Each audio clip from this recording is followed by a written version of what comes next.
Hey, this is Vu, and today I'm going to take a look at how to win on T-side Inferno. It seems like most people nowadays seem to understand that banana is the name of the game, and banana control is what you're really going for here. A simple utility set that you can throw over towards banana is to come quickly around this corner, toss a molly like that, and get right here.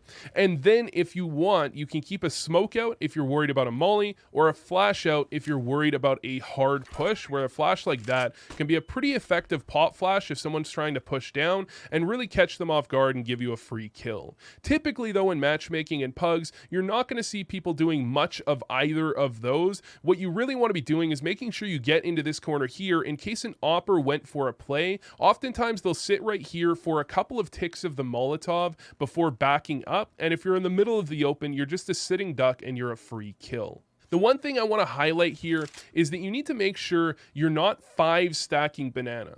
A lot of lower level players, especially anything, below MGE level, have a tendency to think if banana control is going poorly, the solution is to send more and more players there. However, that's really not the case. The thing is, if you go banana with 5 people, you actually just fuck yourself. Because you just have 5 people to take nade damage. That's like really all it is,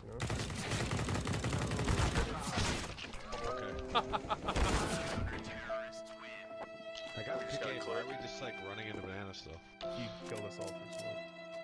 The more players you send towards banana, which is a bit of a choke point and there's very few angles to hide, it means the more players you have in position to get wrecked by nades. And there's only so many places nades can land, and there's only so many hiding spots on banana. If you spend 5 players towards banana, very likely at least one of them is getting absolutely destroyed by one of the nades, and you're going from, I'll probably take somewhere between 10 and 20 damage on average by nades per round if my opponents are tossing a molly and 2 nades on banana. If you have 5 players there, you're probably having at least one player take 50 to 70 damage, and the rest are going to take slight chunks as well because of the way it works. You don't really want to be sending more than 2 players directly towards banana at the beginning of the round on average, and you want to be making sure that you're only really sending the first of the 2 players into banana and the second one holds back. The reason behind this is these standard banana nades are the deep nades that people just kind of toss all the way down towards bottom banana,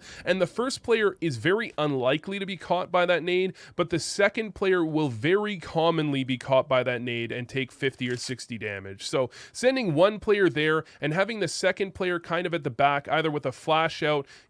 A lot of pro teams like to have a player back here that tosses flashes nowadays that land over that wall. However, you're probably not throwing that in pugs. You can usually have this second player kind of sit back here, and if he gets smoked off, one of the things you can try to do is re-molly car. A lot of what CTs will do if you're playing against very good players and teams is they'll throw this standard molly by, towards half wall here, then they'll wait out the T-molly and then go for the aggression with the smoke at the bottom of banana, and that's why you're seeing the reaction to be very often a second molly gets tossed at car by the T's, and you can throw one pretty simply like this, right near here, toss it like that, and that'll be a pretty standard molly on top of car if the second player decides to do so.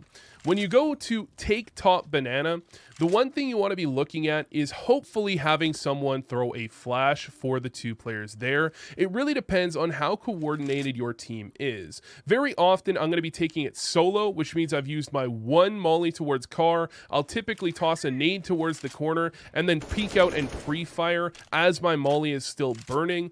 Although that's not a perfect way to take it, sometimes oppers have killed me by being posted up here. More often than not, my nade will do a bit of chip damage and I'll pre-fire onto them and finish them off, and that's really the only effective way to be taking this solo. Again, if you're going solo, I like to toss a flash like that and then peek out in front of it and clear out the rest of top banana. And again, in reality, when you're playing pugs and matchmaking, you're probably playing more solo. However, if you play with the second player or your team is willing to work together, you can have a player toss a molly like that towards the corner, and then you can double nade towards sandbags, and that's the safest way to take banana control. It's very hard for CTs to get almost anything done if you do something like that, and they're just going to have to fall all the way back in towards the site. Now, typically you're going to see in pugs and matchmaking, people like to go for very aggressive plays up at top banana and look for picks. This is because CTs in general are going to be playing fairly exploitable setups and not using their smokes or nades very effectively. And this can be something that gets you round wins. However, more often than not, if you play against good players, you're not going to find anything by doing that.